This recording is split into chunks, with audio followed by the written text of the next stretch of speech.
Rugby on Off the Ball. With Vodafone, official sponsors of the Irish rugby team. We all belong to the team of us.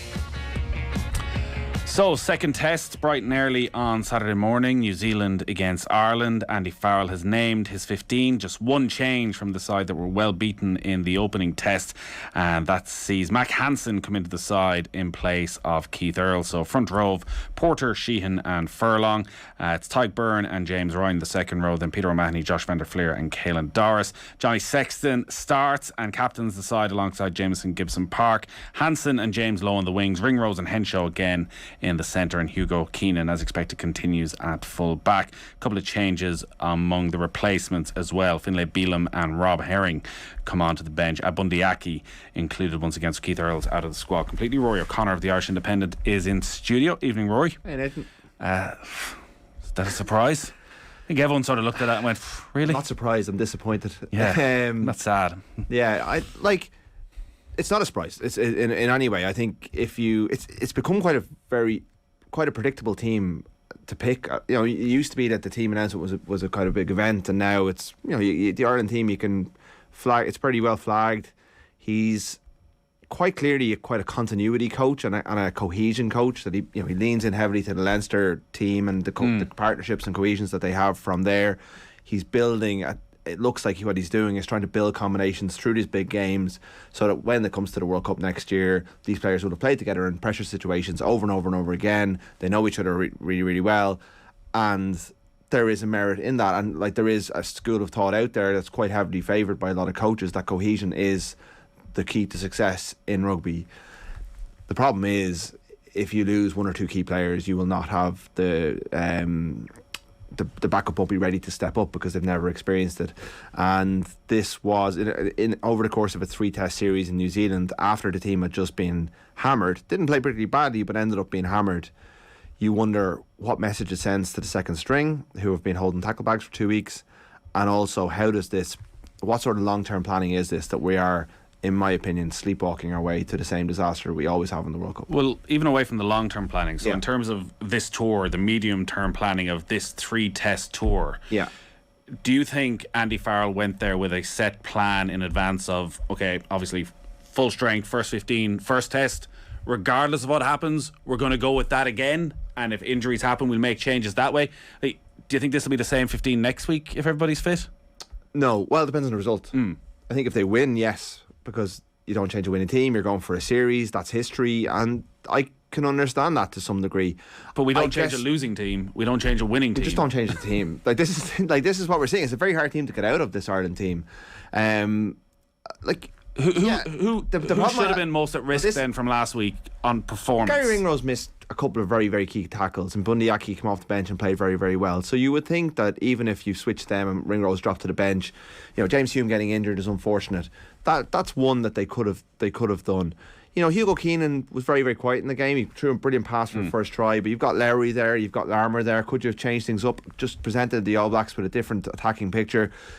This is a 3-test series, is a movable. It's a movable feast. You got to keep changing the picture for the opposition because it's the same team 3 weeks in a row. All you're doing is introducing Mac Hansen, who probably would have started the first test anyway. If we read into it, Keith Earl started the midweek game, and then Hansen comes in for this game. Up front, you could just freshen things up. I'd like to see John McCarthy involved to some degree. Now, what Farrell will say, I think, if you talk to him privately, is none of these guys did that well against the Maori on the Wednesday. So none of them really forced his hand. Gavin Coombs is the one player who probably did play well in that game. I would like to see him involved. There's an argument for Frawley being involved ahead of Carberry. To some degree, if you're going to start Sexton, could you change the backups? Has that been incredibly harsh on the players who started against the Maoris? Yeah, it was a messy performance and they were ripped apart at times, but they weren't long off the plane. It's a 15 thrown together who I can't imagine even had much time on the training pitch, aside from an A versus B throw around.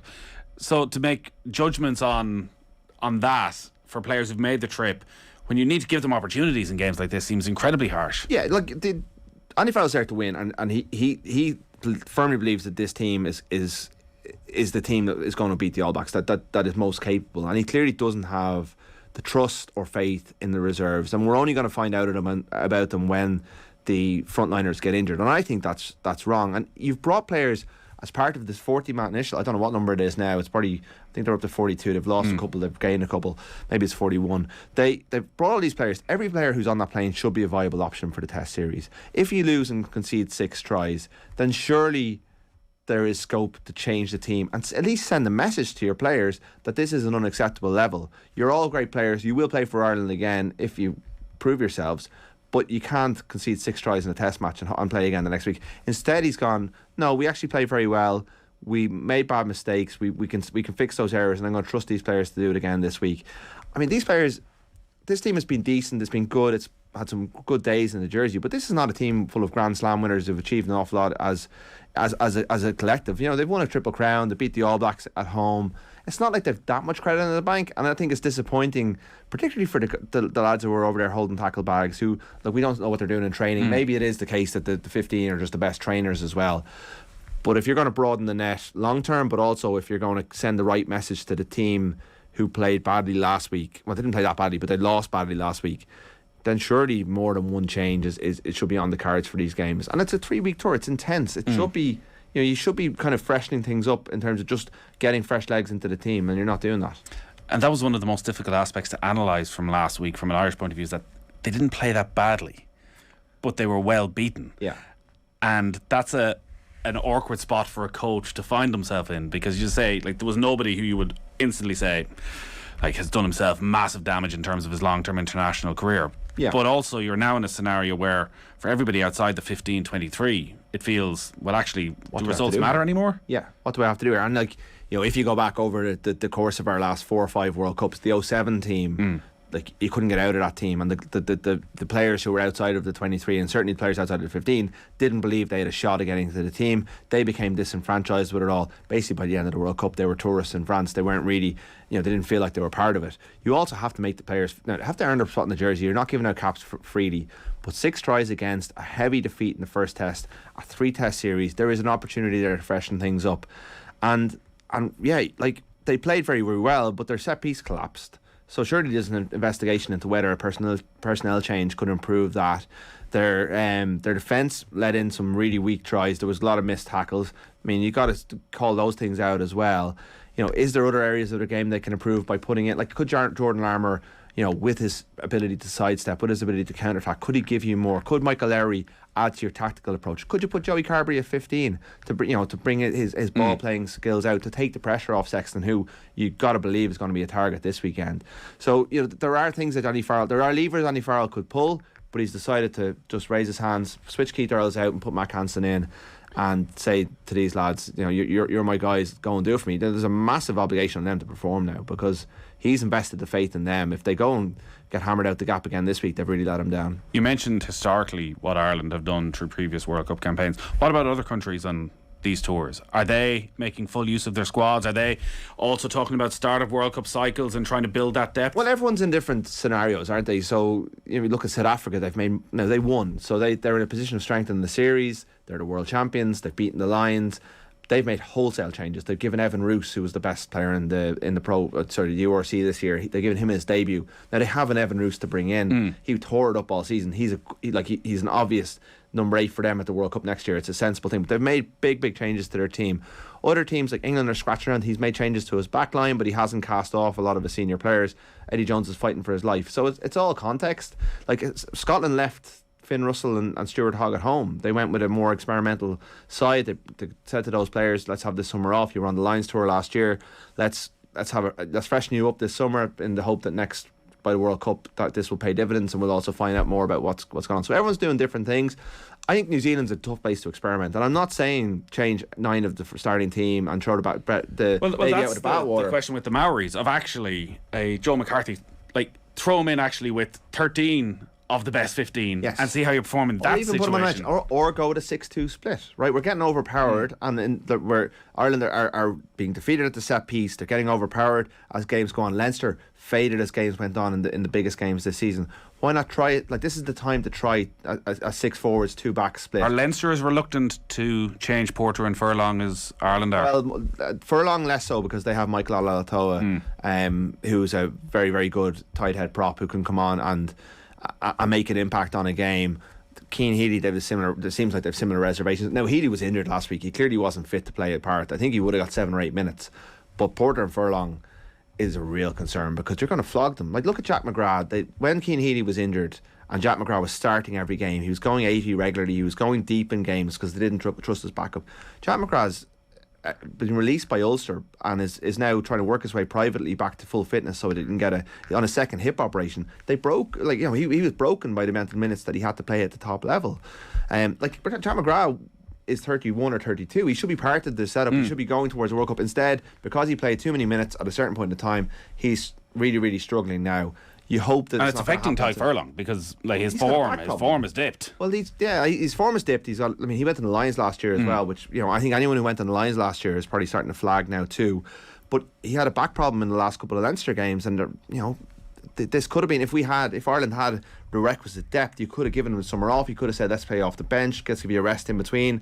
But there's no one, they don't trust Bealham or O'Toole yet to do it. I don't think they'll ever trust Bealham. O'Toole they like, but if they're taking him out of the team for this weekend, the scrum is under pressure, the players are under pressure, and Porter's the one I'm really concerned about, because if he's going 80 in the way he plays the game, think about how important that front row was to beating the All Blacks last November. They can't do the things that made them great because they're scrummaging so hard, and now teams think they can get after them as well, and that's another big concern. Well, and I'd also imagine psychologically knowing that they can get after them in the final 20 minutes when they've got a brand new pack on, and Ireland are going to leave these guys on come hell or high water. Well, to go back to the Springboks, usually the World Cup winners set the tone for the next World Cup cycle. The Springboks have their bomb squad. They have the luxury of having an incredibly deep pool of incredibly gifted, athletically gifted forwards, giants, massive men. We don't have the assets that they have, but they pick their best pack on the bench and they bring them off to close out the game. So they kind of hold water for 50 minutes and then they bring on a fresh set of bodies, and it's so effective. It's not particularly pretty,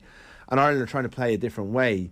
But there's nothing wrong with weaponising your bench, and really, even if you're playing that all-court game that Ireland are playing, if you're bringing on players who can play it really well off the bench and keep that tempo going the whole way through, that'll be really effective as well. The problem is that, for Farrell, if he doesn't trust, if he really feels that the players are not going to be able to do the job, he can't call on them. So he's in this bind where, it's up to the provinces to produce the players for him, and also to David Nucifora to make sure the system is streamlined so that the right players are getting through. It's just showing that Irish rugby is not as aligned as as it's often purported to be, and it's causing a really big problem at a really key juncture in the World Cup cycle. I think, like Bernard Chapman wrote about it the weekend, I think a lot of these problems, they need to start solving them now for 2027. 2023 kind of is what it is at this stage. It's kind of, it's almost like they need to be... Is the main problem there the backlog of talent at Leinster? To some degree, but also, are we getting look at Munster, right? Stephen Archer and John Ryan have been the starting two props, prop and second choice for the last couple of years. Ryan has won a number of, probably 30 odd caps and was a decent operator, but is not the future for Ireland. They have Keenan Knox and Roman Salanoa, both Irish qualified players from overseas, beneath them. Now, there's injury issues and things, involved in them not getting selected, but ultimately, Archer and Ryan, who are not viable options for next year's World Cup, were being selected ahead of those players throughout the last couple of years. Now, Ryan's moved on, so there's a spot there for Knox. Whether he's good enough, I don't know, but that's because he hasn't played enough big games. So can the RFU go to Munster and say, sorry, these guys are not World Cup contenders, you need to play these players instead? Or does Graham Rowntree say, no, I need to beat the Ospreys on Saturday? Yeah. These are the things that the system, we're going away from the New Zealand tour, which is, the here and now, but these are the reasons that Andy Farrell is picking from a small pool of front row players, some of whom he just doesn't seem to trust.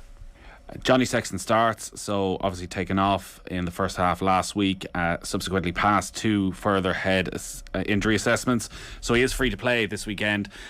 2 questions about, well, firstly, having gone off with a head injury, should he have been selected anyways? I think the IRFU's point is, well, if he's free to play, he's free to play. Yeah. And also then, should they've used the opportunity again to start Joey Carberry? We had this conversation last week. What are your thoughts on both of them? Well, look, bring us something fresh and new, Rory. I know, yeah. Give me some time. Sexton is free to play. I've talked to World Rugby today. The HIA 1 is a precautionary measure. HIA 2 and 3 he passed, which means it's not a confirmed concussion. He doesn't. The 12-day stand down period that's in place does not apply to him. So he is clear to play. So the Irish Rugby management are not doing anything wrong by picking him. Now this question is, just because he can play, should he play? firstly, it's what message does it send out? Like, can Andy Farrell be making these calls on pure grounds? A lot of people are upset with this. Like, a lot of people. And I've seen it, like, whether you pick your team based on Twitter reaction, I don't know, but like there is a massive... can't pick a team on PR No, grounds, he can. Because if you don't pick Johnny Sexton, if you say, actually, we know that he passed HIA 2 and 3, we know that he passed him, but we're making a decision actually that, didn't look good, we're going to leave him out. Well, you've got to do that then with every single player. Yeah. But I would wonder if it wasn't Johnny Sexton, would the player have played this week? He's so important to the team. And that brings me on to this. And look, the RFU are the guardians of the game in this country. They have to be worried about the next generation of players. Like, there's obviously lawsuits involving former players. But I have had a lot of conversations with my friends, who a lot of them have young kids, about whether they will let their kids play rugby. And these kinds of decisions are feeding in to those conversations. And I think there is a major problem coming down the track in terms of people saying, I don't want my kid to play this game. And I think it's unfair on Johnny Sexton because he feels like he's in the middle of it all, but he is the most famous player in Irish rugby. He's one of the most recognisable people in Ireland. And when he is at the heart of this, people are talking about it. People who have no interest in rugby are picking up bits and pieces and are saying he shouldn't play. And that is all part of the IRFU decision. For Andy Farrell, it's about winning on Saturday, and it's about performing at the World Cup. It's a different conversation. And if no one in the RFU had said to him, look, could you just stand Johnny down? We think with his history, let's give him a break, bring him back for the third test, which I think would have been a rational decision. England have sent Tom Curry home. It's a different scenario, but it still shows he's had 2 concussions, one in the Six Nations, one last Saturday, and they've decided, right, we're just going to send him home, bring him back next season. Different scenario, but still a very interesting call for a very important player who captained them during the Six Nations, that they've made that call. With Sexton, there's also the issue of the fact that the team's performance dropped off a cliff once he went off the pitch. And whatever about testing Carberry, who has had big opportunities in big games and has played against France, played against Italy, played against Argentina, closed the game out against New Zealand in Dublin, and also played 60 minutes against the All Blacks last Saturday. But there's also the overall picture of, can the team cope without him? Because he's going to be 38 at the World Cup next year. And you are banking on him getting through a game against South Africa, 2-week break, Scotland, quarter-final, semi-final, final, if you can get that far. History shows us that he has struggled to get through that period of games as a younger man. And my concern would be that if that time comes, and you have to scenario plan for that, Ireland are not ready. Whether it's just Carberry for all that discussion, or whether the team can just cope without the player that they just seem to rely on for everything. On that side of it then, because listen, we've had the Carberry Harry Byrne conversation a million times. The dip when Sexton went off in terms of leadership, like, Johnny Sexton is in some ways irreplaceable because he is such a figure within that squad. Like, you always look to him and he's always the one with the instructions. He makes himself heard constantly. Does it suddenly become instantly a much quieter team the second Sexton walks off the pitch? It seems to. It's very hard. It's easy for us to say in a studio. But you've seen them enough times at this stage. Look at Jameson Gibson Park's performance on Saturday. For the first 20 minutes, he's absolutely zipping. He's making right decisions. Everything looks good. Sexton goes off. Suddenly he makes 3 key strategic decisions that go awry, and Ireland and they play a major role in Ireland going so far behind. Is that because Joey Carberry is not demanding that he makes the right decisions? Is it because he outsources his decision making to Sexton, and suddenly when he goes off he has to make those decisions himself? These are answers that they need to find internally. Who's speaking up? Who's making the decisions? There was that call about the scrum. Everyone went quiet. They all looked to Sexton. Midway through the first half before he went off. I just wonder about the leadership group there and how deferential they are to Sexton, how dominant he is as a personality in that panel. And I mean, even the fact that they took him when he was injured last year, they took him to Paris for the game. They still couldn't even travel without him. They couldn't say, Johnny, you go on a holiday for a week and get yourself right. We're going to go without you. And I want to be like, these are opportunities to test the squad. I know that winning the series is important to them, and history is important. Like, beating the All Blacks in New Zealand will be an amazing achievement, and if they have Sexton on the pitch and they achieve it, it's another thing. And telling him he can't play in that game when he's been cleared by the medics, another difficult conversation. But coaching is about difficult conversations. We need to find out about this team without Johnny Sexton. We need to find out about the reserve 10s. Like, could Frawley have made his debut off the bench? Maybe Frawley's the man. Maybe you go, look, you're playing. I think it's a missed opportunity from both the PR point of view, but also from a squad building and also just having the team ready to cope without him. James Ryan said last year that the standards in training drop loads when Sexton's not around. I mean, that's just not acceptable for a professional rugby team. They got to be able to perform without him. Is there any team you can think of that is reliant on one player as Ireland are with Sexton? Not off the top of my head. I mean, maybe Messi's Barcelona or something like that. But I mean, they had some good players. I mean, Ireland have very good players, and you know, he will be gone. We'll know more in a year and a half's time when he's actually stepped off the stage. But right now, I just couldn't believe the correlation in the drop in performances from when he went off on Saturday. It was really, really alarming. You know, obviously there's other things at play. New Zealand were doing some things very, very well. But to go from being the dominant team in the game and playing really well to just falling apart like that, it's really worrying. In terms of who those leaders should be when he goes off, like is there an argument that if Sexton isn't playing, Conor Murray should be playing at out half because he's a bit more than of somebody at scrum half? Sorry, well, I suppose instead of Gibson Park. So actually, you're changing your full. Yeah, I think that's a difficult decision to make, but. No, I don't think I think because of the limited amount of subs that you have on the bench, you probably can't make two changes that early in the game, and you know it's up to Gibson Park to learn that side. And Gibson Park he's growing in his kind of confidence and stuff, but he's naturally quite a quiet fella. I mean, even like James Ryan has been the vice captain in his team for a while. On Saturday, Peter O'Mahony took over the captaincy. That was never heralded. That was never flagged that it was going to happen. But it seems like O'Mahony's got basically outflanked Ryan in the leadership stakes, which speaks to maybe the lessening of faith in Ryan. Yeah, I think I wonder whether Ryan is under threat. Henderson's a big loss. He's the captain of Ulster. Who else? Like Tyke Furlong, you know, he's an experienced player now. You want to be seeing him leading, although he's struggling in his own job. That makes it difficult. Like Carberry's got to be that player. And Carberry's no spring chicken. He's 26, 27. He's got 30 to 40 caps at this stage. There's got to be a chance though that the coaching team are saying, actually, don't worry about that side of it. We just need you to focus on your own performance. Like when we go back to it, like Carberry's just not knocking Sexton out of the team. He's not doing enough at Munster. He's got his own issues, so he's coming into the team focusing on those. Henshaw's another leader in waiting. You know, he should be stepping up and maybe stepping into the bullying them out of it and telling them what to do. Keenan's been around a while now. He's kind of a very calm figure, but there's no big voices in that group that I'm talking about. Like, this is where someone like a Dan Levy or something like that would have been really handy right now, because he was a big personality and he's been an awful loss to the team over the last couple of years. But I mean, we can't keep talking about Dan Levy. He's retired now, but Sean O'Brien would have been like that.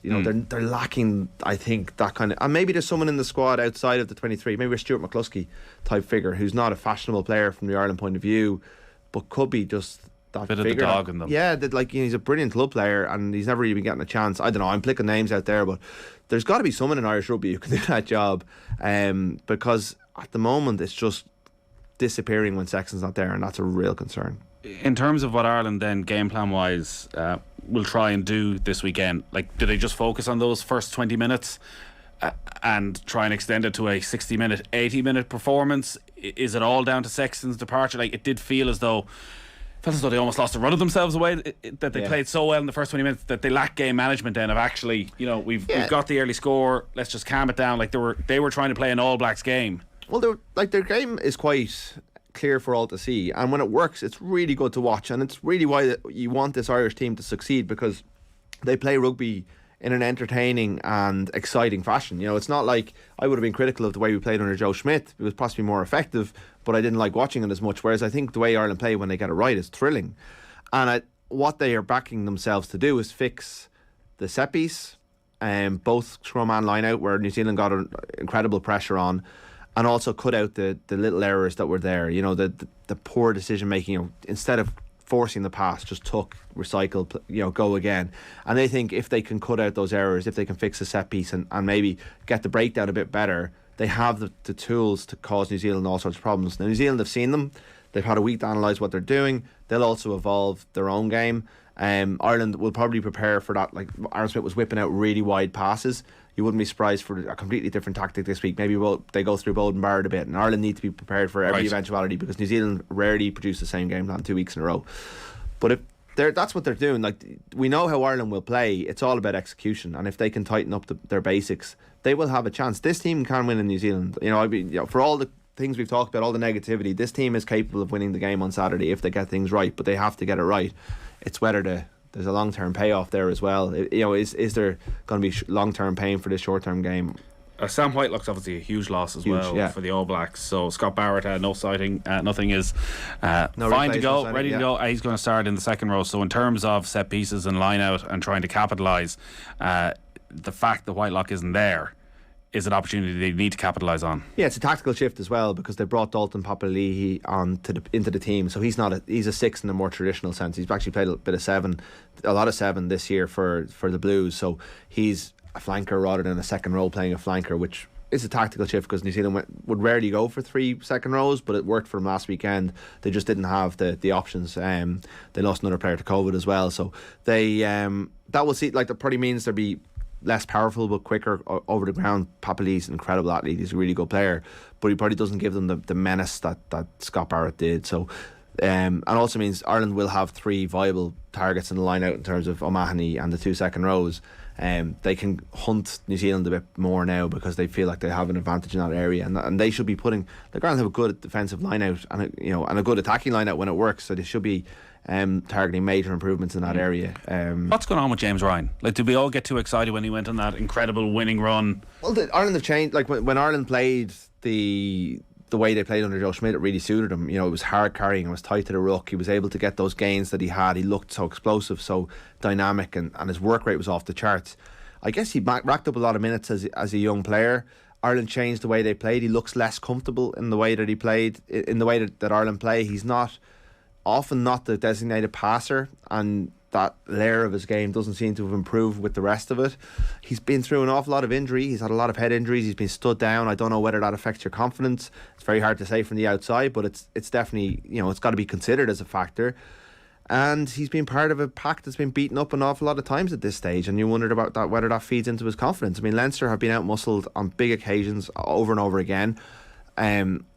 Ireland have been out-muscled by England in the late stages of Joe Schmidt's tenure and the early stages of Andy Farrell's tenure. They've got that relationship in order, but they've been out-muscled by France. There's been La Rochelle a couple of times. That's going to chip away. And he's also been asked to play a tight headlock when he's more naturally suited to being a loose headlock, and you wonder whether he's had to put on weight that's diminishing his game. So could Joe McCarthy be the answer? They put Joe McCarthy at 5. They move Ryan back to the left hand side of the scrum, and they allow him to lose a little bit of weight, and that gives him back his natural, back to his natural, more fighting weight. Problem he has there is he's got Tyburn, Ian Henderson is fighting for those positions as well. You have McCarthy coming through. You have Ryan Baird. You've got Thomas Ahern down in Munster, and at some stage, if his performances, if he keeps being a 6 out of 10 player rather than the 8 or 9 that he was in 2018, his position has to come under scrutiny. And the fact that he's been demoted in terms of the leadership hierarchy would suggest that his position is less solid than it once was. I don't think it's going to happen on this tour. I think he's quite valued within the setup, and he's quite a senior player. But at some stage, if a couple of those players hit the straps, at the start of next season, and Ryan continues not to evolve, then there's going to be a conversation. Is Joe Schmidt still in with the All Blacks this week? No, I don't think he's training. Didn't hear any post-game analysis of the Schmidt effect. I thought the way New Zealand started was very interesting. The way they kicked the ball, the way they targeted certain Irish players. I thought the way they tightened up their breakdown work was very interesting, and that was a big factor in November. I would put some of that down to Joe Schmidt and the preparation that he would have been involved in. Yeah, well, certainly Ian Foster wasn't. He barely mentioned his name. I don't think Joe wants to be seen to be involved in this series. I think that was a big strategic part of it. I think I talked about it last week, that he was very much, I'm going to enjoy this series and I'm going to come on board afterwards. He didn't want to face Ireland, and while he is helping them out in the background with their analysis, I don't think he wants his name associated with this series at all. But I guarantee you that there's an influence being had there. All right, all our rugby and off the ball is with Vodafone, main sponsor of the Irish rugby team. We all belong to the team of us. We will have loads of reaction from Alan Quinlan from Dunedin straight after the game on Saturday morning, and loads more across Saturday and Sunday as well. Rory, thanks as always. Cheers, Nate. Rugby on Off the Ball. With Vodafone, official sponsors of the Irish rugby team. We all belong to the team of us.